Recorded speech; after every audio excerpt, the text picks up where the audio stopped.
അതായത് കേന്ദ്ര ഗവൺമെന്റ് അറിയാതെ, നിങ്ങൾ അനുവാദം നൽകാതെ നയാ പൈസ ഒരു സംസ്ഥാനത്തിനും കടമെടുക്കാൻ കഴിയില്ല. ഓരോ 5 വർഷവും ഇരട്ടിയാകുന്ന സാഹചര്യം കടം അത് 60-ൽ താഴെ 45-ലേക്ക് എത്തിക്കാൻ കഴിഞ്ഞു എന്നുള്ളതും നേട്ടമാണ്.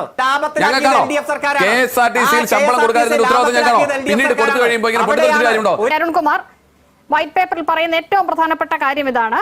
ഈ എന്തിന് കടമെടുക്കുന്നു? കടമെടുക്കുന്നത് നാടിന് വേണ്ടിയല്ലേ? ശരിയാണ്, നാടിന് വേണ്ടിയായിരിക്കണം. പക്ഷെ കടമെടുത്ത് നടപ്പാക്കിയ പദ്ധതി എന്താണ് എന്നുള്ളതാണ് ഏറ്റവും പ്രധാനപ്പെട്ട ചോദ്യം. നാടിന്റെ അടിസ്ഥാന സൗകര്യ വികസനത്തിന് വേണ്ടിയായിരിക്കണം ഈ കടമെടുത്ത പണം ചെലവാക്കേണ്ടത് എന്നുള്ളതാണല്ലോ ഒരു സാമാന്യ ധാരണ എന്നുള്ളത്.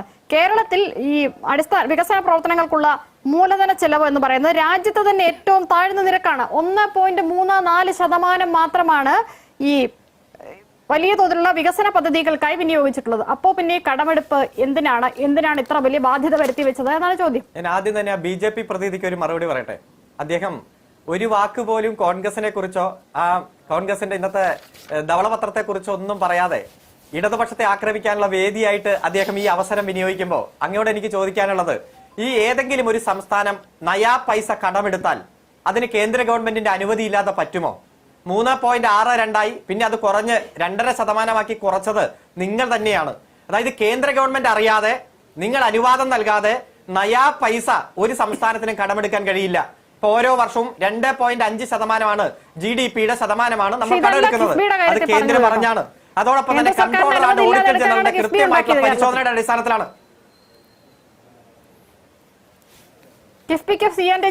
ഞാൻ മറുപടിയെങ്കിലും പറയണല്ലോ, അല്ലെങ്കിൽ വിളിക്കരുത് ചർച്ചയ്ക്ക്.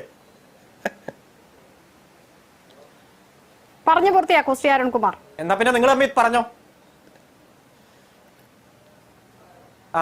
BJP പ്രതിനിധി 2 തവണയും നുണ തന്നെ ആവർത്തിച്ചു. താങ്കൾക്കറിയോ ഈ രാജ്യത്തിന്റെ കടം എത്രയാ ശതമാനം എന്ന്? ഈ രാജ്യത്തിന്റെ GDP-യുടെ കടം എത്രയാണ് ശതമാനം എന്നറിയോ? 60%. കേരളത്തിന്റെ എത്രയാണെന്നറിയോ? കേരളത്തിന്റെ GSDP-യുടെ 33% ഉള്ളൂ. നിങ്ങൾ 60%. അപ്പൊ നിങ്ങൾ പറയും അമേരിക്കയുടെ 122%, ഫ്രാൻസിന്റെ 105%. അതുകൊണ്ട് രാജ്യത്തിന് 60% ആകാമെന്ന് പറയും. അതായത് നിങ്ങളുടെ പകുതിയുള്ളൂ, രാജ്യത്തിന്റെ കടത്തിന്റെ ശതമാനത്തിന്റെ പകുതിയുള്ളൂ. അപ്പൊ നിങ്ങൾ പറയും ജനസംഖ്യയുടെ ശതമാനം അത് വെച്ച് നോക്കുമ്പോൾ കടമെടുപ്പ് തോതിൽ എങ്ങനെയാണ് കേരളം പോലെ ഒരു കൊച്ചു സംസ്ഥാനം അങ്ങനെ താരതമ്യം ചെയ്യുക?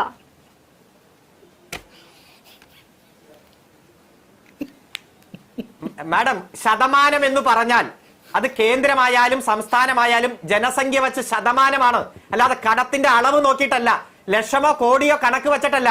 ശതമാനം വെച്ച് നോക്കുമ്പോൾ GDP എത്രയാണ്, GSDP എത്രയാണ്, സംസ്ഥാനത്തിന്റെ വരുമാനത്തിന്റെ എത്ര ശതമാനമാണ് കടം? ഈ ഇന്ത്യയിൽ കേരളത്തെക്കാൾ 17 സംസ്ഥാനങ്ങൾക്ക് GSDP-യും അതുപോലെ കടവും തമ്മിൽ ഉള്ള റേഷ്യോ എടുത്ത് പരിശോധിക്കുമ്പോൾ കേരളത്തെക്കാൾ കൂടുതലാണ്. ഇതൊക്കെ വസ്തുതകൾ കൃത്യമായി പകൽ വെളിച്ചം പോലെ നമ്മുടെ മുന്നിലുണ്ട്. പക്ഷെ മനസ്സിൽ അന്ധത ബാധിച്ച് ചർച്ചയ്ക്ക് വന്നിരിക്കുമ്പോൾ കോൺഗ്രസ് പ്രതിനിധിക്കും BJP പ്രതിനിധിക്കും ഇതേ പറയാൻ കഴിയും. ശരിയല്ലേ? 35.8%. ദേശീയ ശരാശരി 29.8%. ശ്രീ അരുൺകുമാർ, ചോദ്യം കേട്ടില്ല, ഒന്നുകൂടെ ആവർത്തിക്കാമോ? ശബ്ദം ഒരു അരപ്പ്. കേരളത്തിന്റെ കടം GSDP-യുടെ 35.8%. ഞാൻ മനസ്സിലാക്കുന്ന ഈ പേപ്പർ അനുസരിച്ച്.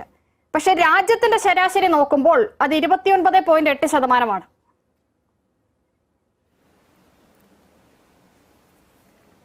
രാജ്യത്തിന്റെ ശരാശരി അവിടെ നിൽക്കട്ടെ. ഞാൻ പറഞ്ഞല്ലോ, രാജ്യത്തിന്റെ, ഇന്ത്യയുടെ 60% എന്ന് ഞാൻ പറഞ്ഞത് തെറ്റാണ് എന്ന് തെളിയിക്കാൻ അങ്ങേക്ക് പറ്റുമോ?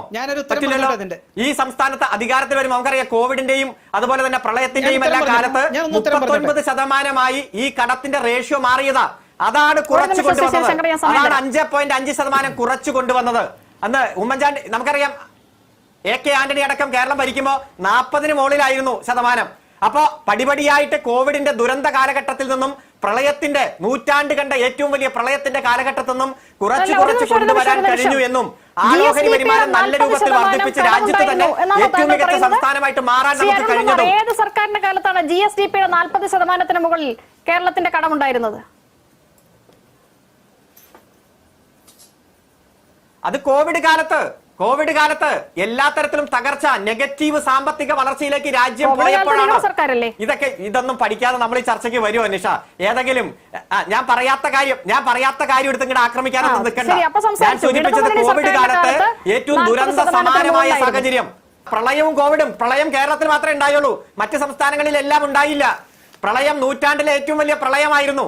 ആ 2020-21 കാലത്തെ സാമ്പത്തിക തകർച്ചയെ പറ്റി നമുക്ക് ഞാൻ പറയാതെ തന്നെ അങ്ങക്ക് അറിയാവുന്നതല്ലേ. നെഗറ്റീവ് വളർച്ചയിലേക്ക് രാജ്യം പോയ കാലഘട്ടമാണ് കോവിഡ്. അതുപോലെ പ്രളയകാലം.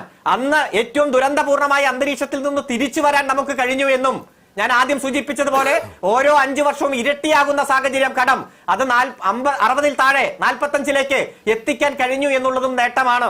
ആ നേട്ടം ഉള്ളപ്പോഴാണ് BJP പ്രതിനിധിയൊക്കെ പോളിഷ് ചെയ്യുന്നത്. ഞാനൊന്ന് ചോദിച്ചോട്ടെ, കിഫ്ബിയുമായി ബന്ധപ്പെട്ടുകൊണ്ട് ചോദിച്ചല്ലോ ഇവിടെ 5550 കോടി രൂപ ആ ഭൂമി ഏറ്റെടുക്കാനായി സംസ്ഥാന ഗവൺമെന്റ് മുടക്കുമ്പോ അന്ന് കേന്ദ്ര നയത്തിൽ ഒരു മാറ്റം വന്നിട്ടില്ല, കേന്ദ്ര നിയമത്തിൽ മാറ്റം വന്നിട്ടില്ല. കേന്ദ്ര നിയമത്തിൽ ദേശീയപാതയുമായി ബന്ധപ്പെട്ടുള്ള നിയമത്തിൽ മാറ്റം വരുന്നത് 2021 ശേഷം. ഇത് 2016 അവസാനമാണ്. കയ്യിൽ നിന്ന് പണമെടുത്ത് ഭൂമി ഏറ്റെടുക്കാൻ ഈ ഗവൺമെന്റ് തയ്യാറാകുമ്പോൾ ഇന്ത്യയിൽ ഒരു സംസ്ഥാനവും അത്തരത്തിൽ തയ്യാറായിട്ടില്ല. ഞാനൊന്ന് ചോദിച്ചോട്ടെ, കിഫ്ബിയുടെ അതേ നിയമം തന്നെയല്ലേ ദേശീയപാത അതോറിറ്റിക്ക്?